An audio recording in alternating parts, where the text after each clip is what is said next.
Neuquén Informa. Noticias destacadas. El gobernador Rolando Figueroa encabezó en Buenos Aires la presentación de la mayor oferta de nieve del país, con una atractiva propuesta de parques de nieve y centros de esquí ubicados en San Martín de los Andes, Villa La Angostura, Cabiahue, Villa Pegüeña y el norte neuquino. Solo para mencionar las rutas, estamos ejecutando y licitando 600 kilómetros de rutas provinciales, todas en el interior profundo. Representan más del 50% que se ha pavimentado en la provincia en toda la historia. La provincia más linda del mundo es Neuquén, no tengo ninguna duda, porque eso ustedes lo van a poder palpar en tanto y en cuanto puedan recorrerla, disfrutar y fundamentalmente poder compartir con su gente. Más información en neuqueninforma.gov.ar.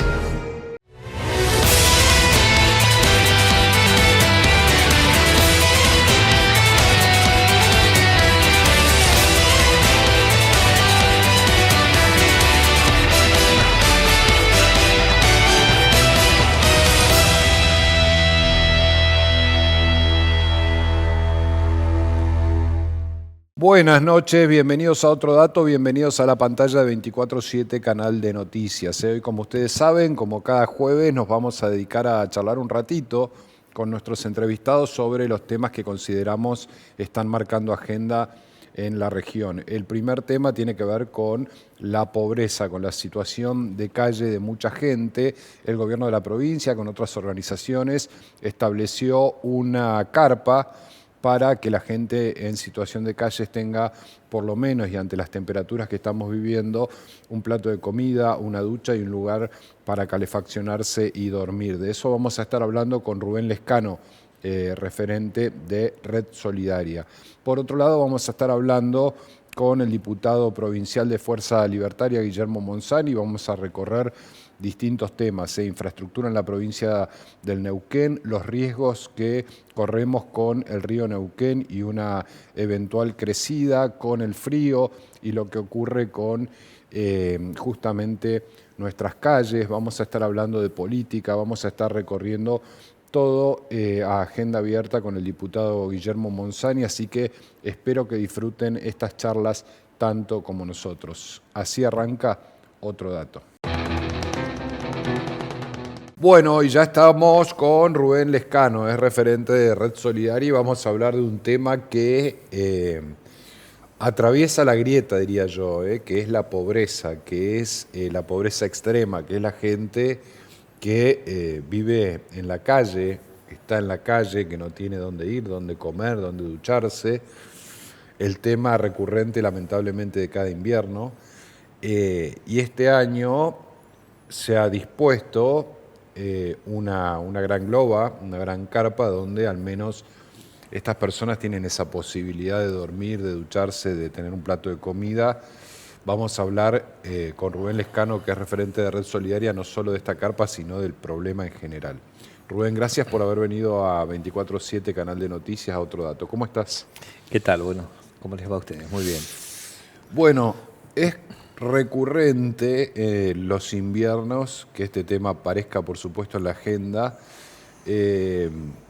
La pregunta es cuál es la situación hoy en la provincia de Neuquén y cuál es el horizonte que vos observás trabajando en este tema como para empezar a encauzarlo, ¿no? La situación en la provincia. Creo que a veces las acciones muestran cuáles son estas situaciones, o cómo se dan estas situaciones, ¿no? Tenemos un gran dispositivo montado en la ciudad de Neuquén, otro dispositivo montado en la ciudad de Centenario. Sí. Se está trabajando en Plotier por algunas situaciones parecidas. Del sur no tenemos mucha información, pero hay una intención de comenzar a mirar a estas personas que estaban prácticamente eran invisibles para el sistema, ¿no? Claro. Hoy al menos hay una mirada puesta en Neuquén Capital, un trabajo impresionante hecho con algunos ministerios que están en este momento y con la Secretaría de Emergencias que están en este momento trabajando fuertemente en el dispositivo que se creó como un centro de evacuados por esta ola polar, por las contingencias climáticas, al que el padre Diego optó por llamarlo un lugar para dormir. Bien. para cambiarle ese nombre tan técnico y tan complicado. Humanizar, ¿no?, un poco. Para darle un poquito de humanidad. Hay números aproximados, porque no es una población fácil de censar, entiendo, ¿no? Es decir, debe haber mucha movilidad también y muchos cambios según la época, pero ¿hay números estimativos de cuánta gente está en esa situación? Hay dos números que en un momento se aproximaron mucho, hoy se volvieron a distanciar. Uno de los números esos tiene que ver con un censo que hace la Municipalidad de Neuquén, que sale 1 o 2 veces de la Secretaría de Diego Cayol, y ellos tienen un número, creo que, perdón, de 178 personas, me parece que dijeron. 178 personas que están en situación directamente de calle. Que están en situación de calle, sí. 178 personas. Nosotros tenemos un número que es mucho más elevado. Sí. Y acá hacemos una diferenciación, es decir, cuando uno sale con una vianda para darle de comer, ellos te buscan para recibirla. El Estado, cuando los va a censar, sale con un certificado de carente y ahora está comenzando a salir con algunas viandas, ¿no? Pero digo, el acercamiento a las personas es distinta, por lo tanto los números van a variar. Nosotros estamos hablando de que hay alrededor de 400 personas, si no más, en la calle. Entre los que viven en la calle y los que transitan la calle porque trabajan en ella hasta altas horas de la noche, a veces en la madrugada, pero tienen un lugar a donde ir. ¿Esos números son a confluencia, Neuquén Capital, provincia? Esos números son a confluencia. Neuquén Capital, en realidad. Ni siquiera estamos hablando acá de Centenario, Plotier, exclusivamente de Neuquén Capital. ¿Cómo llegan las personas a esa situación? ¿Cuáles son los cuadros? Porque no es simplemente me quedé sin plata, vivo en la calle. Entiendo que es bastante más compleja la situación, ¿no? Es multifactorial, qué sé yo. Mira, por ejemplo, una de las cuestiones más comunes tiene que ver con la pérdida de trabajo, de un sistema de múltiples exclusiones, ¿no? Bien. Primero quedan excluidos del mundo laboral. Lo primero que ocurre. Después quedan excluidos del mundo familiar, porque en realidad la familia se desintegra, porque no hay forma de sostener los alquileres, no hay forma de sostener la casa. Y después ingresan en el otro submundo, que es el mundo del consumo, que termina de destruirlo. Pero aparte de eso, esto es, y corre por cuenta mía lo que voy a decir, ¿no? Sí. A veces es una condición para poder estar y para poder vivir en esas condiciones. El consumo es una condición para poder estar ahí, porque no sé si un ser humano normal, natural, claro, no quiero a ellos tratarlos de anormales, no digo, pero un ser humano cualquiera puede... En el uso pleno de sus facultades puede soportar semejante cantidad, semejante cosa, ¿no? Es decir, no tener donde comer, dormir debajo de una parrilla, que la noche te agarre en cualquier parte, te tapas con nylon, con cartones, es inhumano. Entonces... ¿Y cómo juega la soledad ahí? Porque digo, siempre los psicólogos cuentan que los familiares de los adictos terminan cansándose en un momento de intentar ayudar. No sé si hay casos de ese tipo. Digo, ¿cómo se aíslan a punto tal de no tener nada, ni siquiera personas que puedan decir, che, venite a casa, te ayudo, una mujer, supongo, hijos, padres? El primer trabajo en esta cuestión de revincular y de devolverlos, de revincularlos, no solamente con la familia, sino con el mundo del trabajo, con todo lo demás y con la sociedad, ¿no? Tiene que ver con encontrar esas redes de contención. Claro. Y la verdad es complejo encontrar esas redes de contención. Tenemos una abuela que hace muchísimos años antes vivía en el acostado del río, estuvo un tiempito viviendo debajo del puente, un año viviendo debajo del puente en la isla 132. Estos últimos años está viviendo debajo de las parrillas. Y esta abuela tiene un espacio familiar, pero al no poder sostener los tratamientos de desintoxicación con problemas de alcohol, se hace complejo. Y en un estado en donde que está absolutamente superado por las situaciones de consumo, es decir, no hay forma no hay la cantidad de camas suficientes como para poder hacer un tratamiento de desintoxicación. Me estoy metiendo en un área que no conozco, pero pero vamos a recorrerla lo que también, sabemos sí. es que había 8 camas para situaciones de consumo, además de todo el trabajo que se hace de forma externa, que el sistema de salud y los profesionales de salud hacen lo que pueden con lo poco que tienen también, ¿no? Bueno, el tema de consumo, algún funcionario me dijo, yo no recuerdo si fue en este gobierno o en el anterior, al cabo no importa, pero me dijo que no era un problema de tener muchas camas el problema de las adicciones. Yo no sé si, la verdad es que uno no es especialista, pero yo lo que veo es que los que tienen problemas de consumo y plata para ir a desintoxicarse e internarse lo pueden hacer, y los que no, los que solo dependen del sistema público, entran en otra problemática que es, bueno, ¿quién los ayuda? De hecho, hay gente que consume, se desintoxica casi como una práctica o por lo menos como una conducta adquirida, ¿no? Pero vale mucha plata. Sí, tenés los recursos para hacerlo, claro. Fíjate un detalle. Te comentaba fuera del aire recién.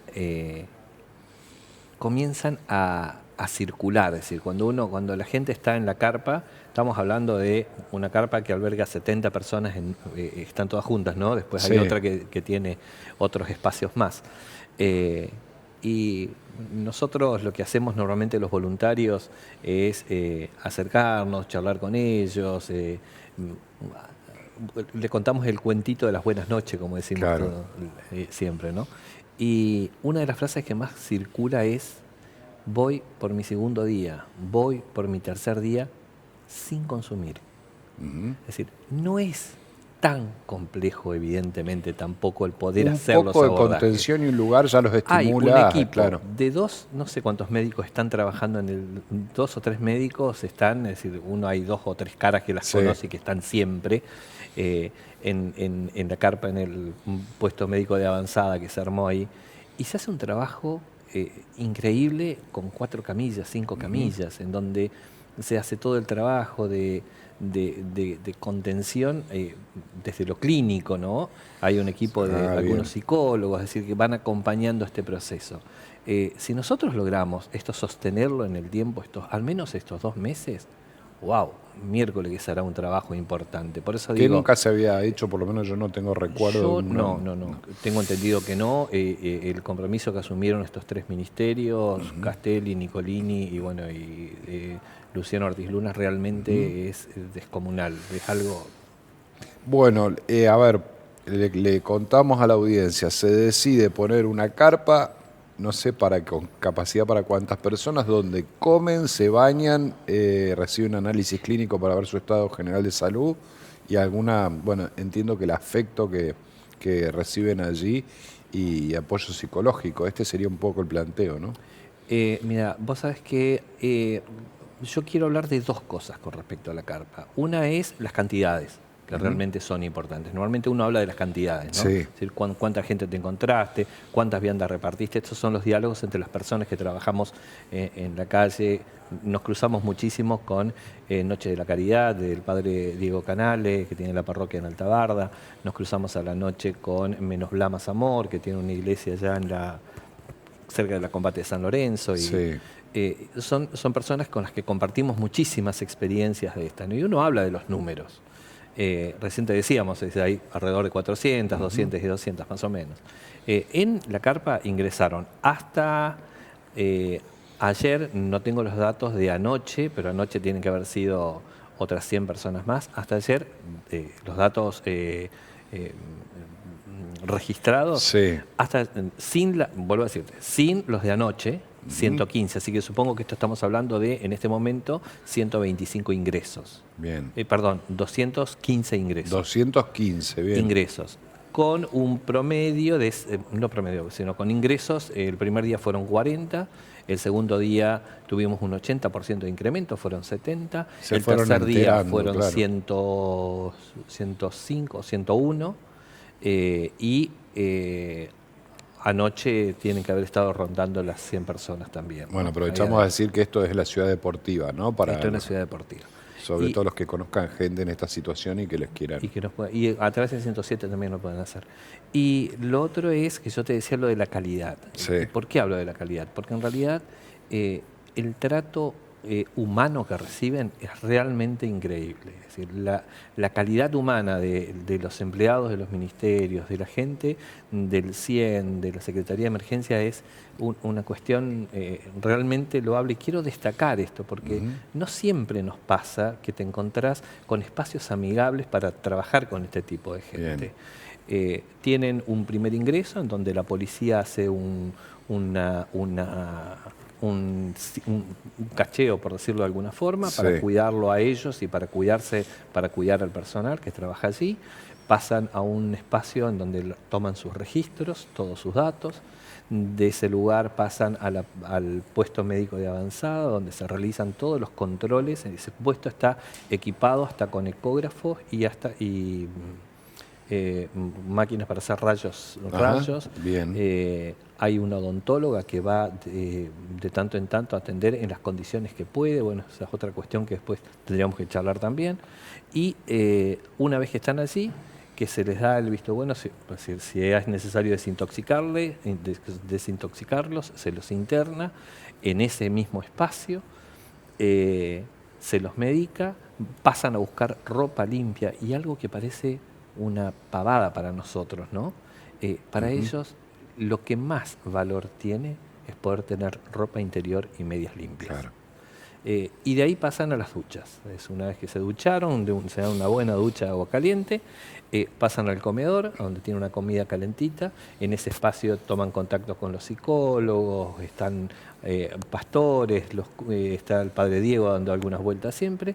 Y después de eso, normalmente se forma un buchito y se van a dormir. Bien. A las 12 por lo general. Ayer eran un rato antes de las 12 y estaban todos durmiendo, ya todos acostados, así que... y estamos hablando de 100 personas en un mismo espacio. ¿Entre ellos se conocen en general? Sí. O sea, se conocen, ya se conocen, es gente que se cruza en ese ámbito, es decir, tenés el sector de los que trabajan, de los que limpian vidrios, los otros que hacen changuitas, y bueno, van. Ayer, por ejemplo, una situación que a mí me conmovió mucho, de dos pibes que habían quedado sin laburo, estaban en situación de calle, y el trabajo que se hace al día siguiente, cuando se levantan después del desayuno, va la gente del Ministerio de Trabajo con la bolsa de trabajo y de acuerdo a los perfiles que van teniendo, se los va tratando de ubicar en esos espacios. Ayer 2 chicos salieron a trabajar en una empresa, es decir, tuvieron la ropa adecuada para poder ir, el calzado, iban limpios, iban aseados, iban con la panza llena, que no es menor, y habiendo desayunado. Esto habla de lo cualitativo de la situación. Claro, ¿no? es un empujón que digamos más de uno va tal vez a aprovechar o va a tener la suerte de reencauzarse, ¿no? Porque, claro, sin ropa, sin ropa interior, sin ropa prácticamente o sin bañarse, sin comer, hay que salir ahí, digamos, no cualquiera sale de esa situación. A lo mejor este empujón sirve para, desde lo motivacional, afectivo, que esos chicos, por ejemplo, se motiven a ir a una empresa. Pero, y lo otro, es decir, tienen un margen en tiempo como para poder armarse de recursos económicos como para poder comenzar a pensar en un alquiler. Claro. Y estamos comenzando a pensar en cambiarle la vida a alguien. Claro. Es decir, cada vez que decimos, como en la película Hasta el último hombre, ¿no? El vamos por uno más tiene que ver con esto. Y entendemos que este es un espacio, así como está generado, que realmente ayuda a este tipo de cuestiones, ¿no? Vos, Rubén, no sos funcionario de gobierno, pero conocés mucho la temática como para, por supuesto, emitir una opinión, y ojalá se la tome, por supuesto. ¿Qué hay que hacer hacia adelante? Digo, pues tampoco podemos estar todos los inviernos improvisando, aunque no quiero decir que sea improvisada, pero la verdad es que se hizo a último momento todo esto de la carpa. ¿Cómo encarar el tema de fondo, ¿no? O a lo mejor la construcción de un gran centro permanente de ayuda y tratar de encauzar a esta gente. Pero bueno, también está el riesgo de que esto se transforme en algo cada vez más difícil de sostener, ¿no? Es difícil de sostener, sí, es real. Ahí nosotros mirábamos modelos, ¿no? Con Alberto Cámpora en un momento decíamos, bueno, a ver, ¿cuál es la salida? Es decir, ¿cuáles son las políticas públicas necesarias que tenemos que plantear a los distintos espacios, incluido la legislatura, para poder abordar esta situación? ¿Desde dónde? ¿Desde qué lugar? ¿Cómo hacemos? Porque también nos preguntamos cómo hacemos para salir ahora. Y realmente creo que este dispositivo nos va a dar y nos va a dejar muchos elementos como para decir, por acá viene la cosa. Bien, es una decir, primera es el punta, primer digamos. paso, es la punta del iceberg aflorando, digamos, sobre la superficie, que nos va a poder ver, nos va a permitir ver la profundidad del hielo que hay debajo del agua. Creo que este paso con el que muchos de los que trabajamos con situación de calle en forma voluntaria soñábamos y se lo pedíamos a grito porque es un modelo que en Filadelfia dio algo de resultado, no es la solución definitiva. Eso está claro. Bien. Pero sí es un dispositivo, es un dispositivo que realmente hasta acá te puedo decir que hasta acá, y estamos a muy poquitos días, ¿no? Pero hasta acá viene funcionando y viene funcionando muy bien. Ojalá todos los ministerios nos puedan acompañar, que esto es lo complejo también, ¿no? Porque hay cuestiones que quedan dando vuelta ahí que son difíciles y me parece que las ausencias hablan por sí mismas, ¿no? Es decir, anoche estuve tratando un montón de tiempo de comunicarme con uno de los espacios que tiene que encargarse. Tenemos un abuelo de 77 años con cáncer. Ese abuelo hoy a las 8 de la mañana vuelve a la calle. Es decir, tratando de contactarnos con la gente con el dispositivo que atiende a los abuelos de familia. Y no me contestan los teléfonos. Es decir, vos decís, a ver, muchachos, necesito que le demos una respuesta mañana. ¿Quién es no su te contesta? responsabilidad. ¿Funcionarios de gobierno? Claro, adultos mayores creo que se llama la dirección, dirección provincial. Y que vos decís, tendrían que estar, es decir, no hay que llamarlos a estos espacios. Con salud charlábamos, también tuvimos algún tipo de problemas de este tipo, es decir, no hace falta que tengamos que pedir que vayan a vacunarlos, es decir, por motu propio tendrían que estar en ese espacio. No hace falta que tengas que pedir o que tengas que pelear para que te lleven la medicación. Es decir, la medicación tiene que estar y los distintos espacios del Estado tienen que garantizar esto. Hay gente que está, profesionales que están toda la noche ahí dentro y que están desde horas y horas prestando el servicio, descomprimiendo el sistema de salud también. Y esto es importante que podamos verlo, es decir, fuera de los egoísmos propios de esto, el trabajo, qué sé yo, de Ortiz Luna en esto es impecable, realmente no, y todo su equipo, es decir, tiene un equipo impresionante de gente que trabaja y que brinda una atención de calidad superior de cualquier clínica privada, descomprimiendo el sistema de salud. ¿Cómo se comporta, Rubén, la sociedad con respecto a la marginalidad, digamos, ¿no? Porque hay una, digamos, la sensación que uno tiene es que nos ponemos de acuerdo para algunas pasiones patrióticas como la selección argentina. Si le preguntás a la gente qué opina de la pobreza, por supuesto todos creen que no tiene que haber pobreza, pero ¿cuánto hace la sociedad independientemente del Estado y qué actitud tiene frente a esta gente, no? Digamos, el testeo por ahí se puede hacer, ¿no?, con los comentarios que llegan a las redes. Obviamente muchos fuertemente defienden la propuesta, el proyecto, la decisión de haber hecho esto.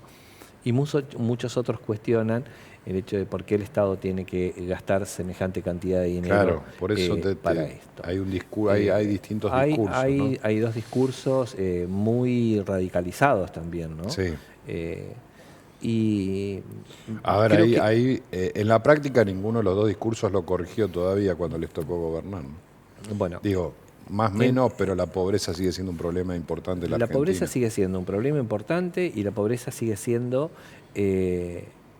o se sigue intentando, se trata de seguir escondiéndola. Esto es lo que nos preocupa, ¿no? Es decir, hay datos, estas carpas lo que te muestran es lo que la sociedad está expulsando en Sí. este sistema centrífugo, ¿no? Porque cada vez gira más rápido y esto, recién me traía un chico de una empresa Sí.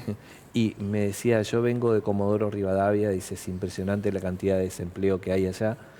Y vienen a estos lugares, ¿no? Y dice, tuve la suerte yo de estar en el petróleo, tener un autito, así que acá puedo Claro. trabajar, es más barato alquilar, bueno. Pero cuestiones que a veces son publicitadas y otras veces no. Los medios a veces lo ponen sobre la mesa y otras veces no. Sí. Pero bueno, creo que la realidad no es la que pasa por la cabeza de algún funcionario o de algún periodista, sino la realidad es la que pasa frente a todos. Y nosotros a todos la vemos esa, ¿no? Rubén, muchas gracias por haber venido al programa. Repetimos, las personas que escuchen, quieran asistir a esta carpa o conocen a alguien que está ahí al lado de la casa o en su comercio, que saben que pueden acercarlo hasta allí, ¿no? ¿Cómo tienen que hacer? Mira, lo ideal es que aquellas personas, nos llaman muchas personas y desde la Secretaría de Emergencia habilitaron la línea 107 para poder llamar. Bien. Lo cierto es que no dan abasto los móviles para poder movilizar a toda esa gente. Para ir a buscarlo. Para ir a buscarlo. Nosotros sería obviamente de gran ayuda personas que tengan tráfico a disposición que puedan hacernos este gran favor de acercarlos, hacer una recorrida y de acercarnos. El 107 nos tira todos los días la cantidad de llamados que tenemos y bueno, es imposible ir a buscar a todos, claro. Porque en realidad en un vehículo no podés movilizar más de 3 personas. Así que se torna complejo. Esto es una de las cuestiones que sería muy interesante poder abordarlas. Y los llamados son o al 107 o llevarlos a ese espacio. Allá a la ciudad deportiva. Lanín, a la calle. En realidad la entrada está por Lanín y Anaya, pero la carpa está instalada pasando la pista de atletismo, siguiendo de largo por la calle Anaya. Rubén, gracias. No, por favor, gracias a ustedes por siempre estar dispuestos a esto y por darnos una mano en la difusión de estas actividades que realmente son... Ahora nos sentimos realmente contentos, ¿no?, de poder estar en ese espacio trabajando. Muchas gracias por haber venido. A ustedes. Rubén Lescano es referente de Red Solidaria. El tema es la pobreza, la indigencia, la gente en la calle y esta carpa que está ayudando a contener en situación también de tanto frío, que es un factor que se agrega no menor, en Neuquén, ¿no? La pregunta es si esta medida tiene y qué trascendencia tiene hacia adelante en materia de políticas públicas de Estado para que esto no se naturalice, es decir, no se naturalice ni la existencia de gente en la calle, ni salidas temporales, sino que vayamos a buscar algo más de fondo. Me parece que por allí va la cosa, ese es el intento que debería hacerse sobre todo desde el Estado, y Rubén nos acaba de desasnar sobre los pormenores de esta problemática que por supuesto es muy, muy compleja. Ahora venimos con otro dato.